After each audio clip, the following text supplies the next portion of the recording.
Florida State enters as the favorite to win the ACC for the 2024 season. Can the Clemson Tigers or the Louisville Cardinals overtake the Seminoles for king of the Atlantic Coast Conference? This is the 2024 Locked On College Football Season Preview, only on the Locked On Podcast Network, your team every day. ACC Season Preview is here. I am Alex Dono from Locked On Canes and Locked On ACC. I'm joined by Kenton Gibbs, my co-host on Locked On ACC, also co-host of Locked On Wolfpack. We got Dalton Pence from Locked On Louisville. We got Brian Smith, a.k.a. Smitty, from Locked On Seminoles. Thank you so much for making this ACC Season Preview your first listen and your first watch today. We're available free wherever you get your podcasts. We're free on YouTube. We're part of the Locked On Podcast Network. Your team every day. Well, Florida State Seminoles, Brian Smith, they do enter the season favorites to repeat as ACC champions, and that comes despite a lot of changes up and down the roster, Brian. What have the early returns been saying throughout fall camp so far? The good news is the offensive line is pretty much loaded. They've got a few guys that would probably start at other schools that aren't even in the starting lineup. Darius Washington's probably an NFL player. He's a left tackle. You've got a very deep group of running backs led by Lawrence Tofili. The concern is receiver. Malik Benson, speedster that played at Alabama but only caught like 13 balls last year, is the leading guy. They lost two NFL players, Keon and Johnny. That's kind of difficult. Defense is loaded once again, despite losing a first-round pick. But they have so many players, and I think Patrick Payton is the odds-on favorite to win the league's defensive MVP. So the secondary is good. The linebacker group, maybe not the thickest, but plenty of talent. I think there's a really good chance that they do win the league, and I understand why they came out with a 10th pick by the AP poll. Kenton, do you co-sign on that with Brian? I mean, you and I have gone back and forth a lot in recent weeks, heck, in recent months about who's going to win the conference. Like, I totally understand why Florida State are the odds-on favorites because they were just there at the top of that mountain last year. Yeah, Florida State is a safe pick, and rightfully so. I mean, objectively speaking, they are the kings of the castle. Like you said, they're the kings of the hill. In order to beat the man, you got to beat the man. Who can you see beating the man is the question. And the wide receiver room is absolutely a question for this team. Absolutely. But the bigger thing is this. If you don't have a good wide receiver room, generally you have a playmaking dynamic quarterback that can make up the difference, or else you may be in trouble. Now, while we talk about DJU and having the highest floor of all the incoming quarterbacks, in terms of ceiling, it's not necessarily there to think that you can compensate for that. So that offensive line and that running game are not going to have to be good. They're going to have to be dominant. They're going to have to be, hey, we get to moving around bodies whenever we want to. We can go ahead and average 4 to 5 yards a carry against the best defenses in the conference.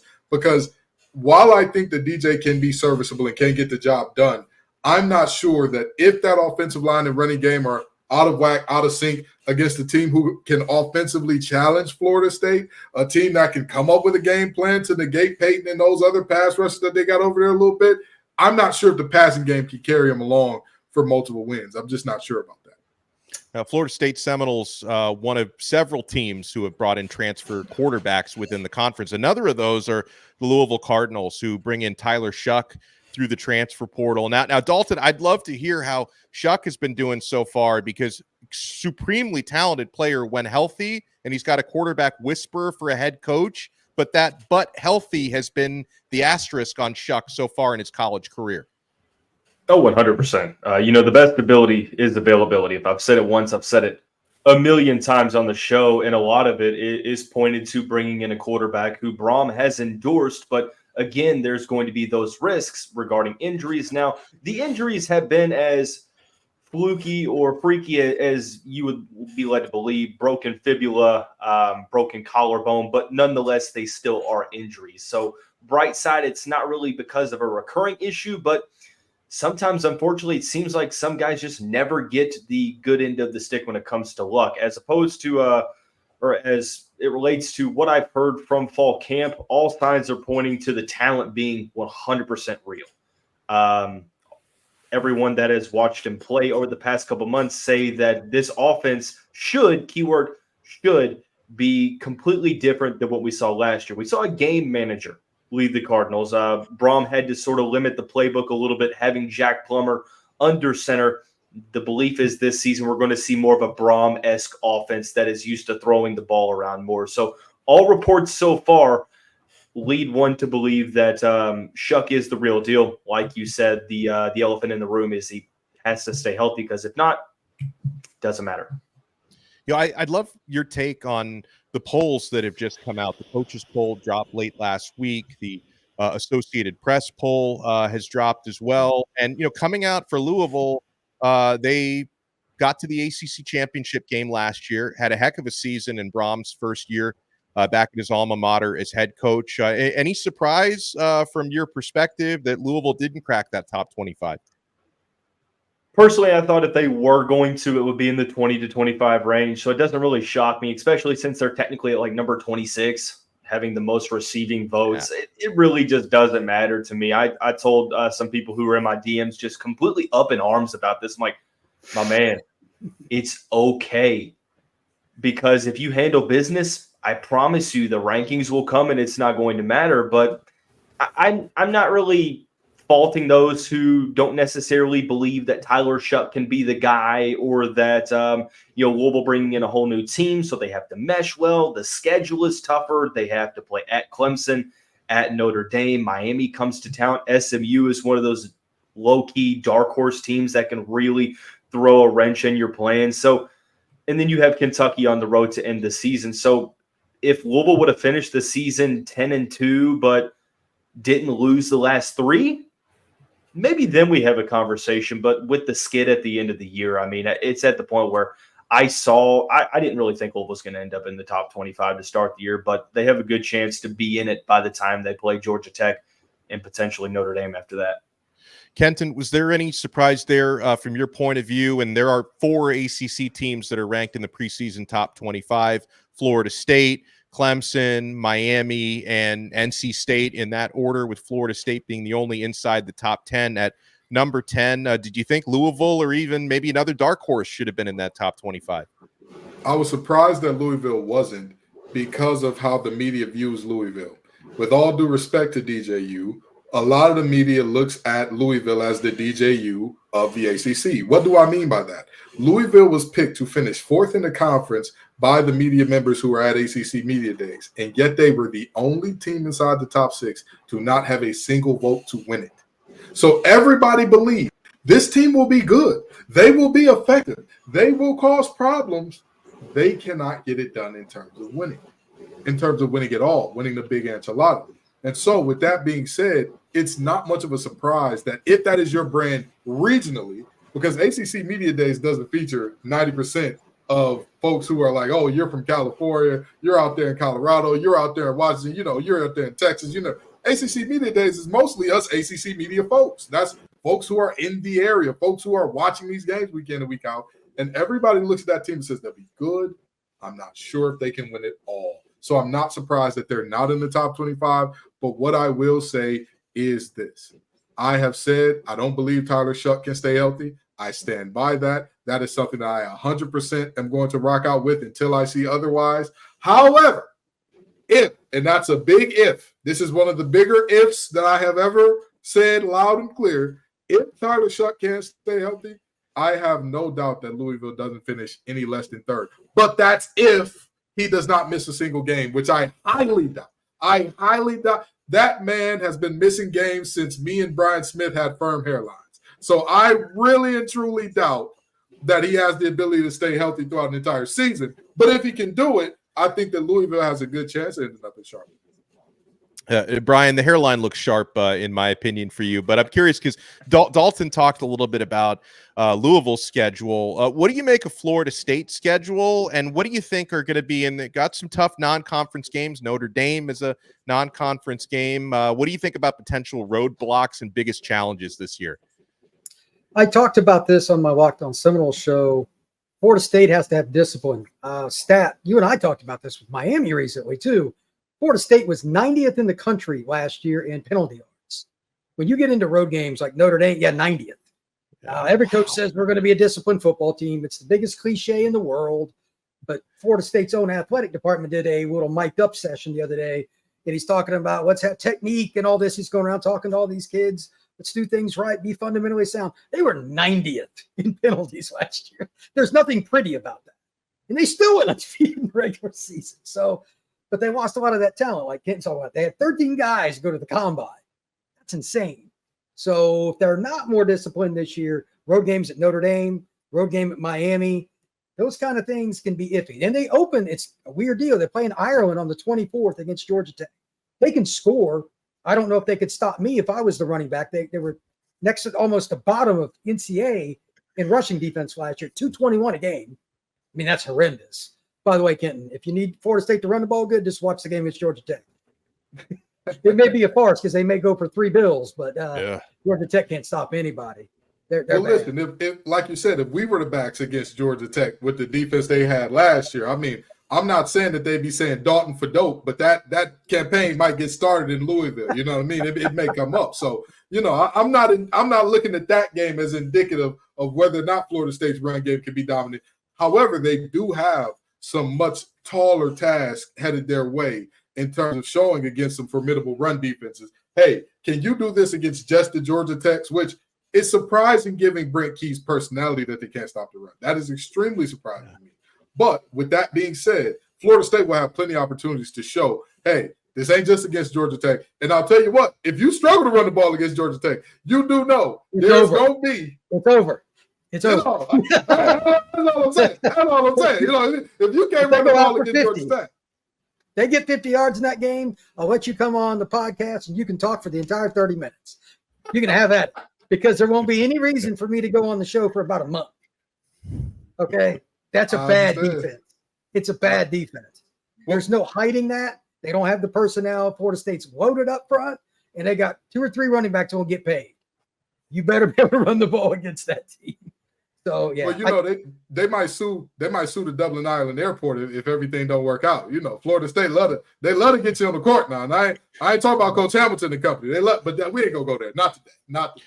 Well, I did want to actually briefly go there because it's covering Florida State right now, Brian, must be super interesting, but also super challenging because you've got a football season coming up where the expectation is to win the conference for a second straight year, a conference that the fans don't even want to be in anymore. But the expectation is to win the conference. The expectation is to get into a 12-team college football playoff. But then the elephant in the room are the lawsuits and conference realignment chatter.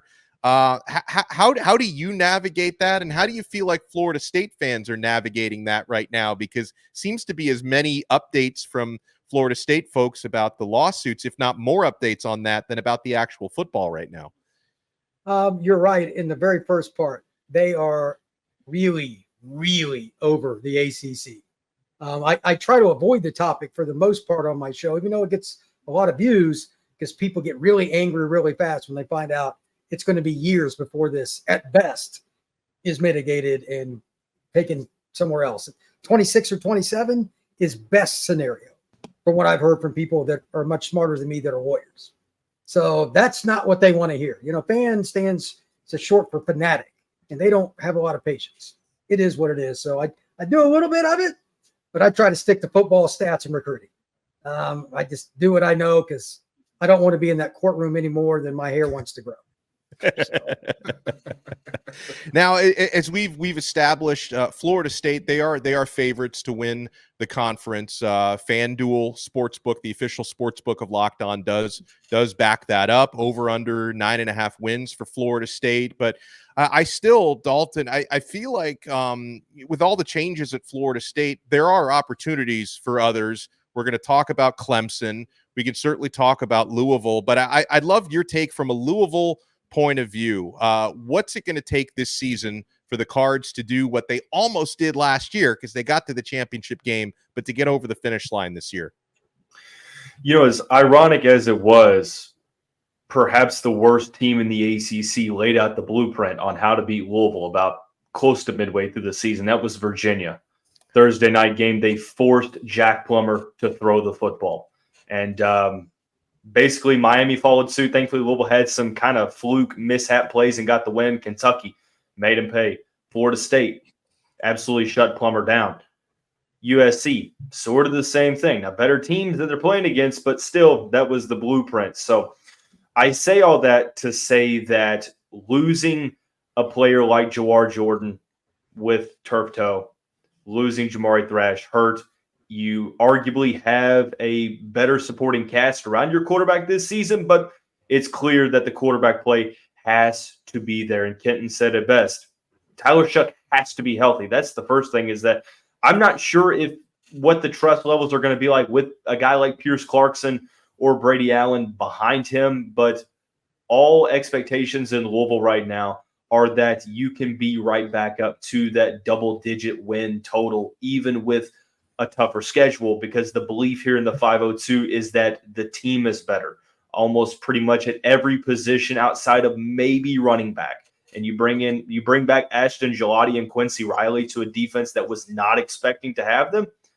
It's big-time news when you can have two potential all-ACC first-team guys. And I'll be honest, I may be biased, but I'd put Riley up against any cornerback in the league and Ashton Gelati in the same regard. So to answer your question, long story short, the expectation is that you're in competition to get back to the ACC championship game. And I think anything lower than a top 3 finish would have a good amount of Card Nation, probably a little disappointed. Now, Kenton, I want to talk about Clemson as well, because they show up in every top 25. They're one of the top 3 contenders, if you go by the FanDuel odds, to win the conference this year. And of course, they were the flagship program for the ACC for a long time when Florida State had some lean years. They won 2 national championships with Dabo Swinney, but they become so polarizing because Dabo doesn't use the portal. A lot of people doubt Cade Klubnik for obvious reasons. He's had so many ups and downs, but it's still a super talented roster and a very well-coached team, Kenton, because we've already seen Dabo Swinney. We've seen what he can do in so many big games over the years. So where do you think Clemson fits in this tapestry of how the ACC might finish? Clemson fans are going to get mad at me, and they're going to say, oh, you're talking bad about us because the lawsuits and you don't believe in the ACC. I think Clemson is a train headed in the wrong direction. I think that the refusal to use the portal is going to catch up, because when everybody else is getting better and you're staying the same, what de facto is happening? You're getting worse. I think that Clemson this year is a 9-win team at best. And I am so disappointed to say that. I would happily be wrong. If they pop out another 10, because I believe they won exactly 10 last year. Am I correct there? I believe they won exactly 10. Yeah, I believe so. Either way you cut or slice it, I don't think that they've gotten better. I don't believe in Cade Klubnik's decision-making. Everybody keeps saying he got better. Look at the defenses he was playing at the end of the season. Look at how he performed against legitimate defenses at the end of the season. The fact that South Carolina, the Gamecocks, gave you fit. Listen, I don't need to say too much outside of that. Okay, that objectively speaking, I think that Clemson is always going to be 9-4 last year. By the way, not 10. 9-4. I'm sorry. I think we see another 9-4. I think we see a repeat of that. I think that team just no longer has it because of Dabo's refusal to use the portal. I think if they would have gotten in the portal like NC State did this offseason and gotten them some playmakers at multiple positions, everybody keeps telling me Williams isn't the best receiver on Clemson. It's Brown. Brown was just healthy. Williams is the game changer. He's the guy that if you put the ball in his hands a lot, he can blow the lid off the thing. Brown isn't that type of guy. With that being said, can Phil Moffitt carry the entire load, and can Cade Klubnik be better? I'm not sure. I'm not sure both of those things come to fruition. So with that being said, I see Clemson at best at another 9-4 at best. Brian Smith, your record prediction for the Florida State Seminoles this year? 11-1. Who's the one? That depends. Either Miami or Notre Dame. They'll lose one of the two. If they win both of those, even if they lost another game they shouldn't, they'd be probably as good a bet to win the ACC title game and be in the playoffs. So, what about you, Dalton, for the Louisville Cardinals? Put you on the hot seat here. What's the record going to be 2024 football season? Bang, bouncing back and forth. I'm going to go optimistic. I was optimistic last year. It paid off. We're going to do it again. I'm going to go repeat of 10-2, losses to Miami and at Clemson. Wow, all right, so we got another 9-3 prediction for Clemson. We got 11-1 for Florida State, 10-2 for Louisville. Got a lot more to come here on this ACC preview show, by the way. Could Miami and NC State make a run in the ACC? Or could a dark horse like Syracuse be ready to rise up? That's coming up next here on our ACC preview show. Guys, we all love going to live events, whether it be sporting events, concerts, even musical theater. You can get all these tickets on the Gametime app. Gametime has a new feature called Gametime Picks that makes getting tickets to your favorite live events even easier. Gametime Picks it filters out all the fluff to show you only incredible deals on great seats, so you don't have to waste time searching through thousands of tickets. And guys, there's also a special deal coming up. Gametime gives you 50% off Labor Day for Diamondbacks Dodgers. How much fun is that? Guys, Gametime is the only ticket app that I use, and I'm a procrastinator. Gametime actually rewards that because the closer you get to first pitch or kickoff, the prices get lower. You can save up to 60% off buying last minute at Gametime. The view from your seat feature is an absolute game changer at Gametime. You can see a panoramic view from your seat before you buy. So what you want to do is take the guesswork out of buying tickets with Gametime. Download the Gametime app, create an account, and use code LOCKEDONCollege for $20 off your first purchase. Terms apply. Again, create an account and redeem code LOCKEDONCollege for $20 off. Download Gametime today. Last minute tickets, lowest price guaranteed. Guys, football season is almost here. Florida State and Georgia Tech coming up. ACC football, we are loaded.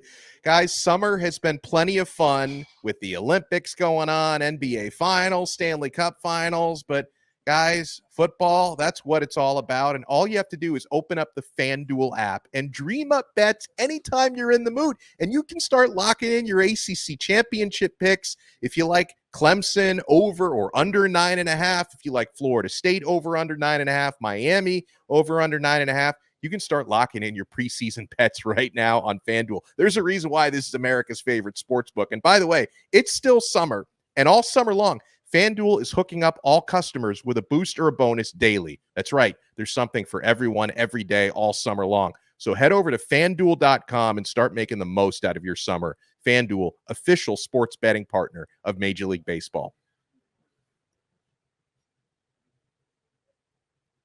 Maybe some other contenders for an ACC championship. Talk about the Miami Hurricanes, who I cover on Locked On Canes.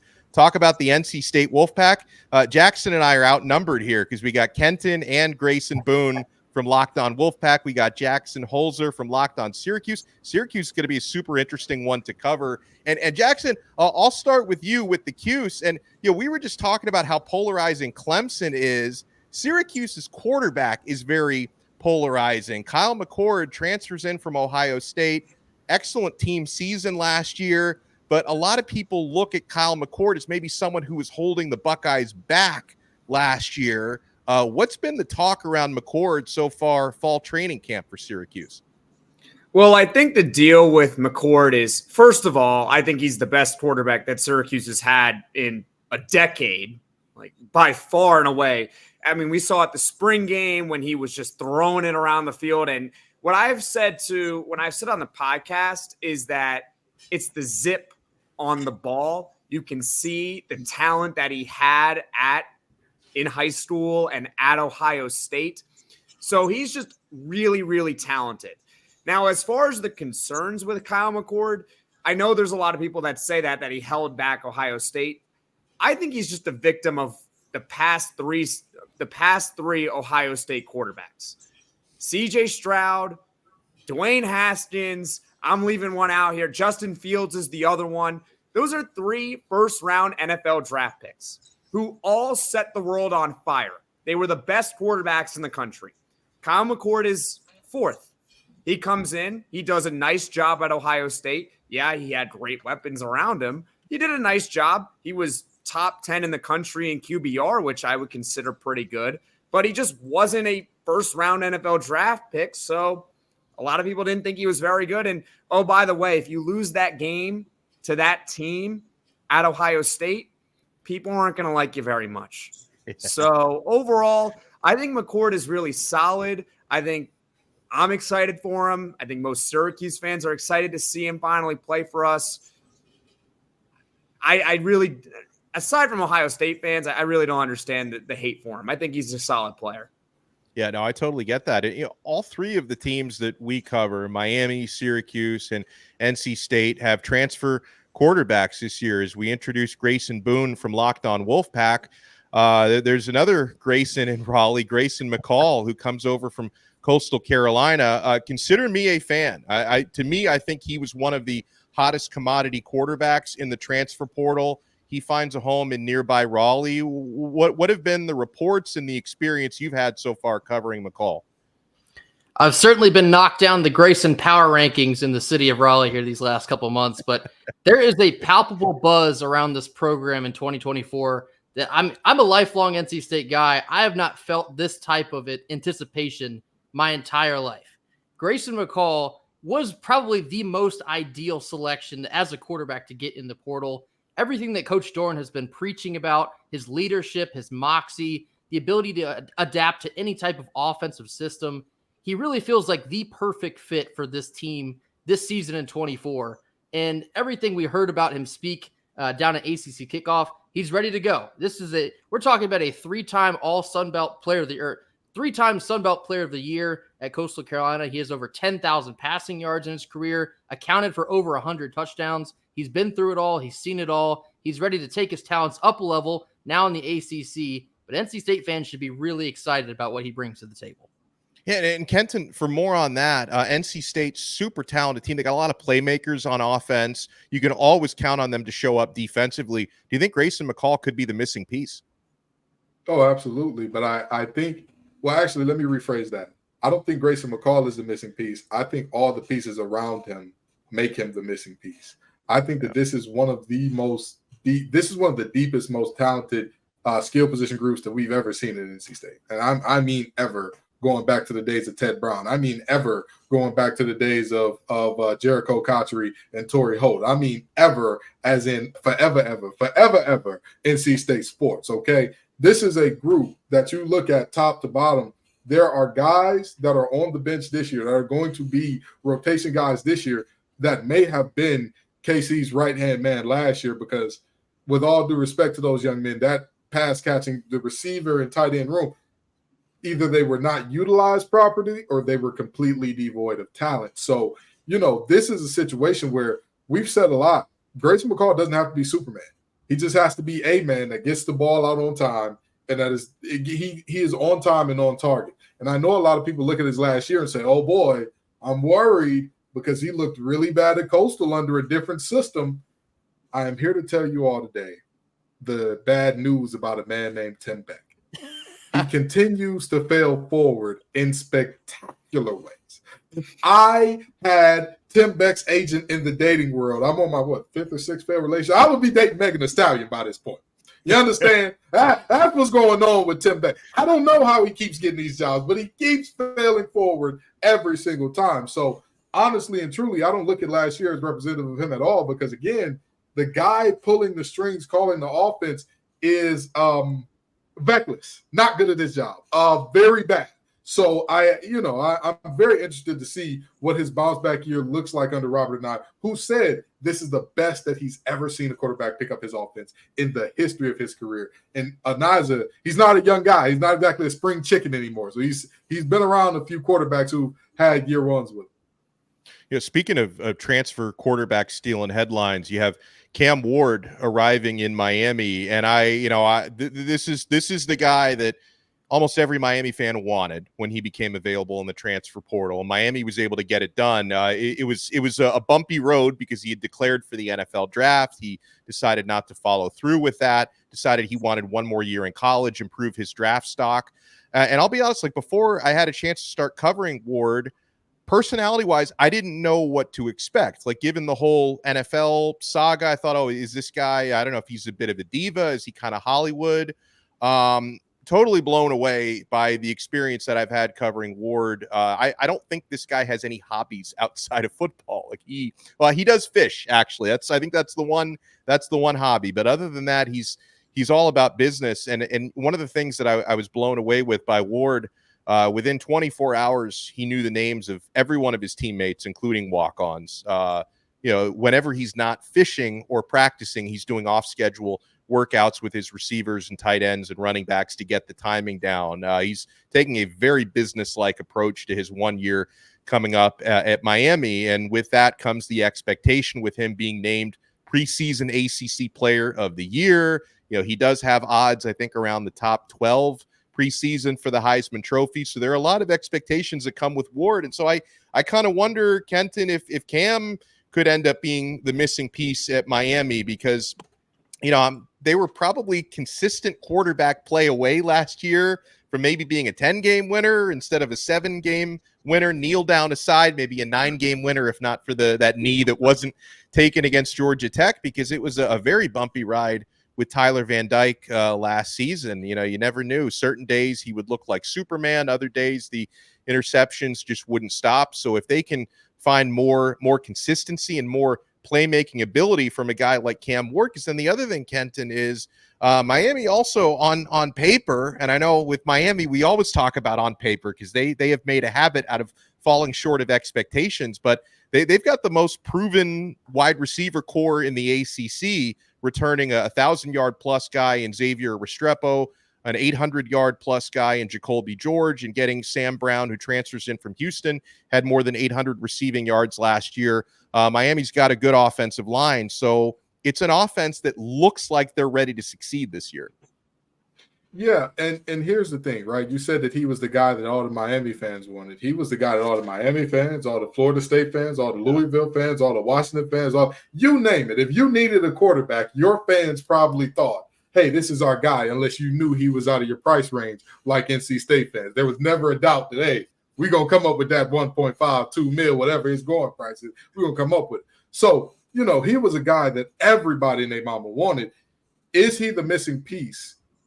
That's to be determined. I want to say no, only because I don't trust Mario Cristobal, and he needs to have such an abundance of talent. It's hard to say that one guy is enough because, again, right, anytime you think of Mario Cristobal, even if I was to tell you, take away the knee or the not knee that was not taken against Georgia Tech, what's Mario Cristobal's most memorable moment as a Miami fan? What would you say, Dono? As a guy who covers the team, what would you say is the most memorable? A lot of recruiting wins. a lot more recruiting stuff than game day stuff. And that's my point. At some point in time, you have to translate all of the talent that you're bringing in into on-the-field wins. You have to do that. And Miami consistently underperforms. And it's not just a Mario Cristobal problem, which is something that it starts to make you feel like you got bad juju working, a lot like NC State, to where year after year after year, they were the team of next year. Oh, next year we're going to get them. Next year is going to be the year. And it never really materialized. So I have very similar concerns about both teams in that it's not really about just what you are this year. It's about the history, not just recent history, but even if we go back long, you have this thing where you're going to get the best players. You're going to recruit the state of Miami well, but what happens when it's time to put on those pads and kick the ball off? It just, there's always something. So Cam could be the answer if Mario and crew can get together in terms of the coaching. Yeah, and the coaching questions, that's going to be there for Cristobal until he answers them. Like, until he answers, those questions are going to be there. But like you hinted at, the problems at Miami have been a lot deeper than when they're calling timeouts and kneel downs. Because, again, I know they've recruited some flashy players over the years, but they haven't in 20 years had depth. It's been a huge problem. You lose a couple of offensive linemen, the whole team falls apart. You lose a receiver, you lose one running back, the whole thing falls apart. To Mario Cristobal's credit, as a program builder, the guy is elite, right? And you try to compensate for the game day decisions with the caliber of talent you put on the field and on the bench. And this looks to me like the deepest Miami team that I've covered going back to like the early days of Randy Shannon. Like, it's been a long time since they've seemed to have built up this much talent on paper, but you're 100% right that there has to be a wait and see approach with Miami. That you look at, even the team like Florida State that just won the ACC last year and should have been in the playoffs. A team like Clemson that seems to be a little bit on a downward track, but Dabo Swinney has shown you he can win national championships because he's done it twice. Miami doesn't have that benefit of the doubt the way that some of these other programs do. Now, I want to get more from Jackson here because we talked about Kyle McCord, but on the playmakers as well, on his weapons, because I'm a huge fan of Oronde Gadsden II. I know his daddy, who used to play for the Miami Dolphins. He was injured for most of last year. Is he 100% recovered? And talk about some of the other weapons that Mr. McCord's going to have to throw to. Yeah, so first off, Gadsden, by all accounts, he's good to go. He's ready. I was actually calling the game that he got hurt, and I remembered when he went down, and I was like, oh, he's in a boot now on the sideline. That can't be good. And then lo and behold, before the next game against Purdue, they announced he's out for the season. And, back then, and I know I say back then, it was only a year ago, Syracuse didn't really have many weapons around him. They really didn't. So when he goes down, they have LaQuinn Allen, who's an all ACC running back in his own right, but that was it. Now you look at this year with the weapons around Oronde Gadsden, and I said on the podcast that I think he's actually going to have less yards than he think, but it's not because of his talent. It's because I think the weapons around him are really good, and you're going to have to spread the ball around. So you got LaQuinn Allen out of the backfield, who can also catch passes really well. Zeed Haynes, a transfer from Georgia, burner, complete burner. That's what he is. Jackson Meeks, a veteran, big wide receiver transfer from Georgia. That's nice. And the sleeper, or really, I'll give you two sleepers to keep an eye on. The first one, Colorado State transfer Justice Ross Simmons. Just keep your eye on him. He's pretty good. Okay, he's pretty good. He can do some things. And Dan Villari is the backup tight end. But the best way to describe Dan Villari, for those that don't know who he is, he's essentially the college version of Taysom Hill. He can do a little bit of everything. He was a quarterback at Michigan. He transferred over to Syracuse. He's played bits and pieces of quarterback, but not really. But he could still throw it a little. He can catch. And I don't know if you guys know this, but he actually won against Pitt last year, ACC running back of the week. That's right. So he can literally do everything. So Gadsden, of course, he's the best player on Syracuse, bar none. He's the best player, the best NFL draft prospect they have, but the weapons around him are also improved compared to years prior. Now, Jackson, if I could put you on the spot, Syracuse's record in 2024 is going to be what?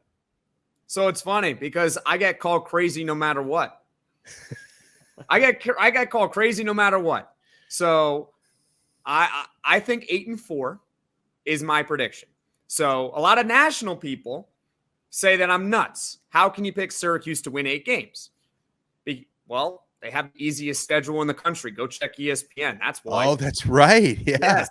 No Clemson, no Florida State. They don't have to play Notre Dame either. The toughest game is Miami at home, and we'll see how good or bad Miami is. That's the toughest one. They also have to play at NC State. That's going to be a tough one too. And I also get called crazy from Syracuse fans because they say the same thing. Look at the schedule. How do we not win 10 games?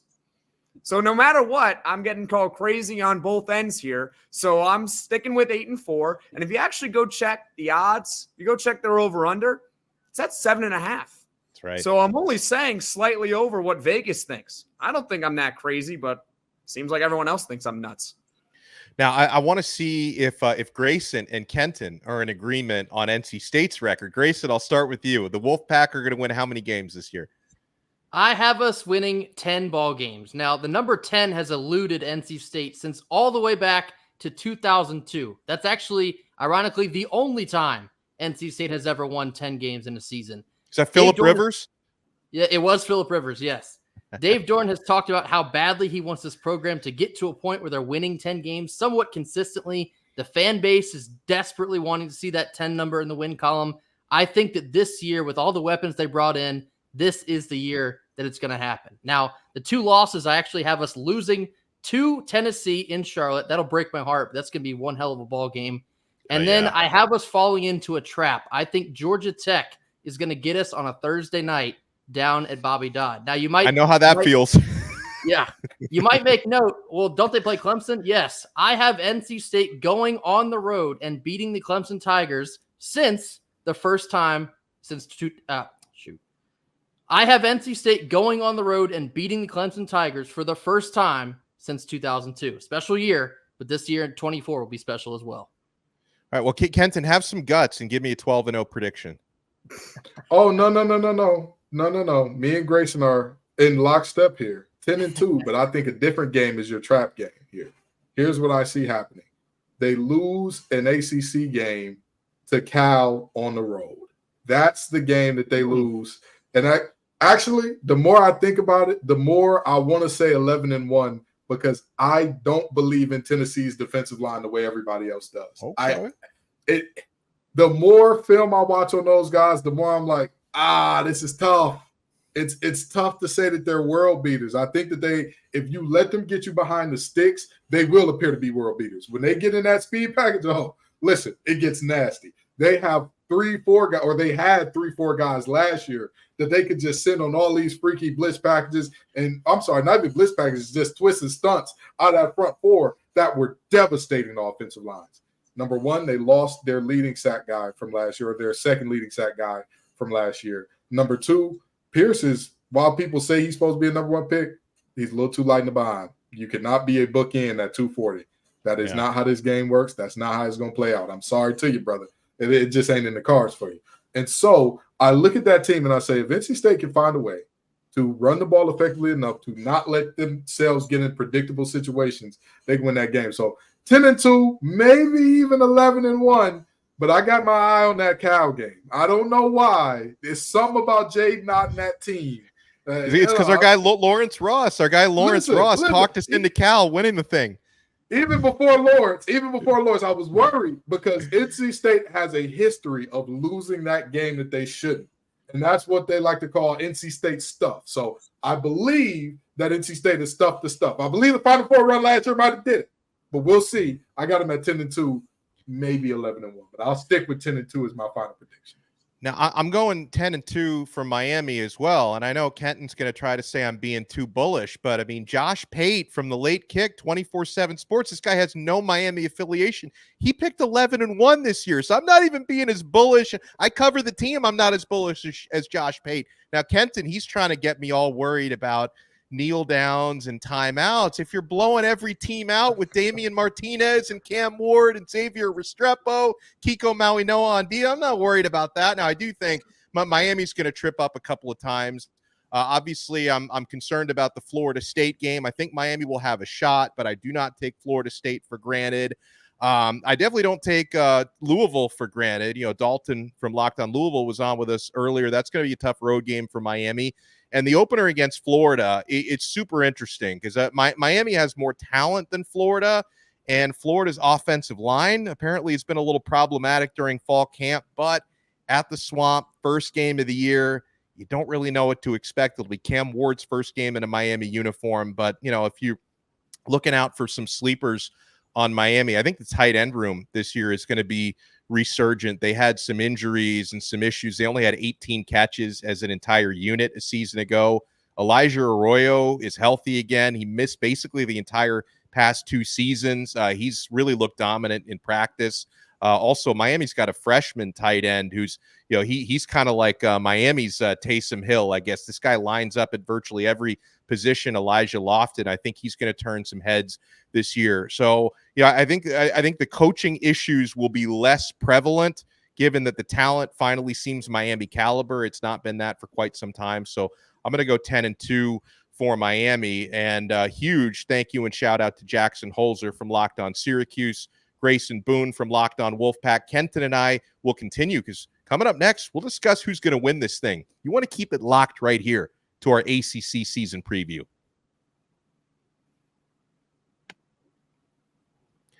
And guys, I already know you're keeping it locked to Ibotta. I'm so glad Ibotta is back with us here on the Locked On Network. It's summertime, which means it's barbecue season.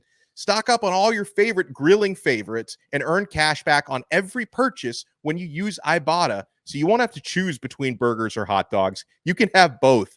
Ibotta is a free app that lets you earn cash back every time you shop. Earn on hundreds of items from groceries to beauty supplies, even toys. So you can make sure you're beating inflation no matter what you're purchasing.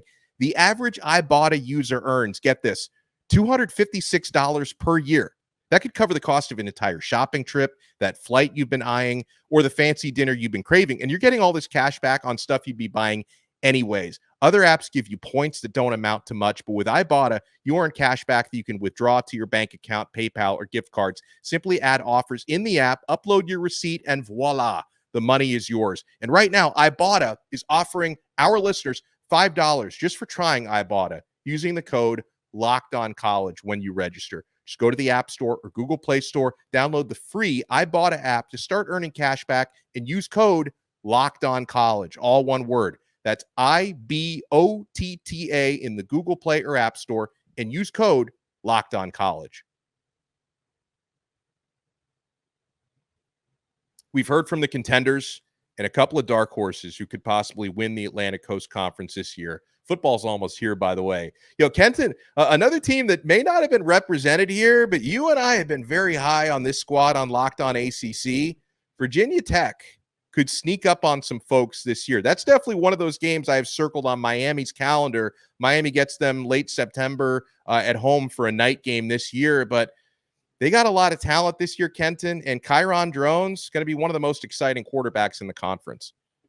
Kyron Drones is electric. There is not a single thing on the football field that he cannot do. The word of the day for Kyron is consistency. Consistency, consistency, consistency. Do you have that release the same way every time? Is the footwork proper every time? But I'm telling you right now, in terms of ceiling, in terms of who can do it the best at the highest, there is not a single player, Cam Ward included, Grayson McCall included, Preston Stone included, you name it, Kyle McCord included. There is not a single quarterback healthy. If you gave Tyler Shuck adamantium bones, I still would not say, in terms of ceiling, there's anybody that clears him. I think there are guys that are on the same level, maybe slightly above. I don't think there's anybody that clears Kyron Drones. Now, if you combine him making a jump with a defense that against the run could make a jump, that would be scary. That could be dangerous. That could spell a trip to Charlotte for the boys from up there in Blacksburg. It really and truly could, because again, that team has it all. When you talk about, I know I like to get into the weeds of speed packages and blitz packages and all that. Virginia Tech's got some of the best. They've got some of the best. And they've got DBs that are not just aggressive. It's like all of their DBs are converted receivers because everybody can catch. All of their DBs, if you throw up a gimme, it is truly a 50-50 ball with their secondary, with guys like Dorian Strong and company. So they're a team absolutely to watch out for. And you talk about stopping the run. Well, maybe you could get the help of an all ACC defensive tackle, Aeneas Peoples, coming on over from Duke. I'm very interested to see how this season plays out for him because I think very, very highly of this team. So do you feel like there's any dark horse contender we haven't talked about or given enough respect? Because I also I wonder about Georgia Tech, just given how good their offense is. But then I feel like their defense, if it's most of the same personnel as last year, and if they play like they played last year, that might eliminate them from contention automatically. But the two Hayneses, their quarterback and their running back, Haynes King, the quarterback, Jamal Haynes at running back, I think are a great combo. They got their top two receivers returning from last season. So how far do you think a team like Georgia Tech can go? And what about, newcomers like SMU? SMU has a lot of hype coming into this year, and there's a little hype for Cal as well. Out with the old, in with the new. I don't want to talk about Georgia Tech and that lousy defense. They couldn't stop a runny nose down there in the 404. So let's talk about the Pony Express, shall we? Yeah. Let's get on board for Dallas. Listen, y'all know how I feel about SMU, and it's not going to change until they show me otherwise. I don't believe that they have the potential to win it right away, but I think they could spoil it for a lot of teams. That's a great point. They have the opportunity with the way their schedule is set up. They have the opportunity that even if they're not in contention, which it is possible that they could be, I just don't see that in the cards for year one. But I would not be the most surprised if they pulled a Vegas Knights. I wouldn't. I'm not kidding. Wouldn't be super surprised there. But what I do expect from them year one, They have multiple teams on that schedule. They're going to be right up there against it potentially toward the end of the season, right up there against, hey, are we going to make the ACC championship? We're right there in the hunt. And SMU says, absolutely not. We're closing the door. Good night. Good night. Hey, more power to you. Hey, I know y'all are calling us Miami West because of all the hurricanes that we have on this team. It does not matter. Oh, it's funny. Brett When I was Lashley, at ACC Media Days and I covered Lashley's a former Miami offensive coordinator, and like half of their players played at Miami. I feel like I knew all those guys when I was at the ACC Media Days. And let me tell you something. In terms of offensive minds in this conference, Brett Lashley is, I'm a cast technician, and our saying is number one, second to none. That is what Brett Lashley is in terms of offensive minds in this conference. I don't think there's a single offensive mind in this conference that I say they can give Brett Lashley a run for their money. Now, the question is about that team, the trenches and moving up a level. Those are two things that you look good. You could do it against, the American Conference and the occasional Power Four. How do you act when it's every week it's a Power Four? How do you act when you run into that gauntlet of, damn, this team was supposed to be bad, but they're physical. They just beat us up. We won the game, but that was violent. We're walking out of here with some lumps and bruises. How do you react to that as opposed to having some weeks where you virtually get the week off because you're facing a lower end group of 5 team? Who's your ACC champion this year? Yeah, they're going to say that I have my red colored glasses on. They're going to say that I'm being a homer. But damn it, we're bold on this show. I'm going with the NC State Wolfpack. I think that they get it done this year because I have a feeling that Anthony Belton is going to make himself a ton of money. Now, let me tell you why that's important. For those of you who don't know the name Anthony Belton, he is the left tackle from NC State.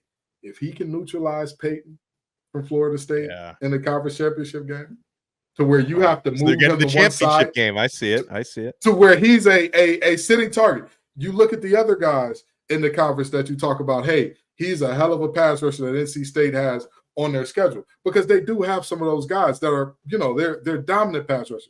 Towards the end of the year, if you look at what NC State did in terms of establishing an identity of leaning on teams and running the ball, phenomenal. And now you have better weapons than you have maybe ever seen coming out of NC State in terms of your wide receiver core. The biggest weakness on this team is the linebackers.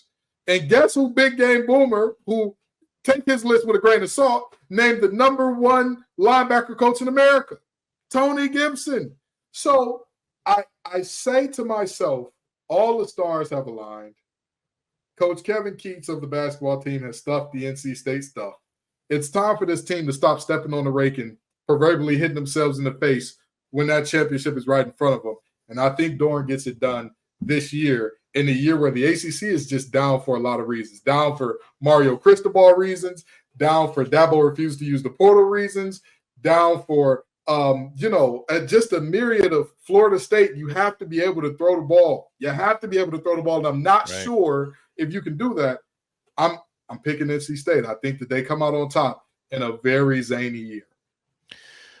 I'm going to go with Florida State until proven otherwise. Now, I think there's a number of teams, Miami included, NC State included, who are capable of winning this conference, Clemson included as well in that, who are capable of – I don't think Florida State's going to run away with the ACC like they did last year, but I am a firm believer in the old Ric Flair quote, to be the man, you got to beat the man. And so I'm going to keep Florida State on top until proven otherwise.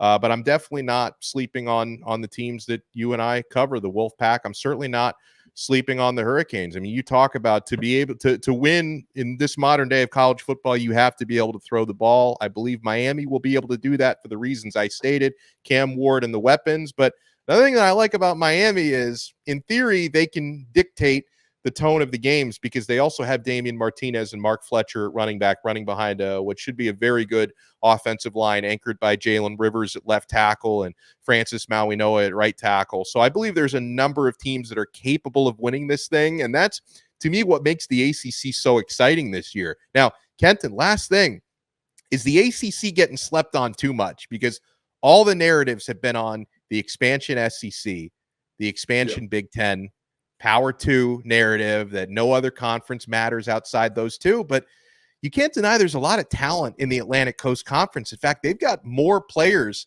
on the Maxwell Award watch list than both the Big Ten and the SEC. So the ACC has a lot of talent. For whatever reason, folks still kind of, I think the lawsuits have a lot to do with it. Just the perception of the ACC is so negative because they're getting sued by two of the teams in their conference. Yeah, the perception is not reality here. The perception is that the Big 12 is getting paid more, they're more stable, everybody's more happy over there. That's not the reality. It's just not. It's objectively speaking, the numbers bear out, that's not the reality. You look around all these conferences, you say, oh, the ACC is just not in the same league. In terms of blue chip players on their rosters, the ACC is by far the closest to the SEC and Big Ten. So, this is a situation where the ACC as a whole is going to be much better than people believe, because there are a lot of teams that we talked about today. Somebody's got to lose these games. And the teams that are going to lose, I believe they're going to lose big time. I think we have multiple teams that are not going to scratch 5 games. I really do. I think there's some easy free eats, as they like to say, on some of these team schedules. But there is a group at the top from about 6 up that I think that this is going to be a horse race where teams are running neck and neck until the very finish of this thing. Yeah, no, it's going to be exciting. And hey, the ACC takes center stage in Ireland on the 24th of August. Florida State is taking on Georgia Tech. We, in a recent episode of Locked On ACC, we try to kind of talk ourselves into, hey, could Georgia Tech pull off the upset?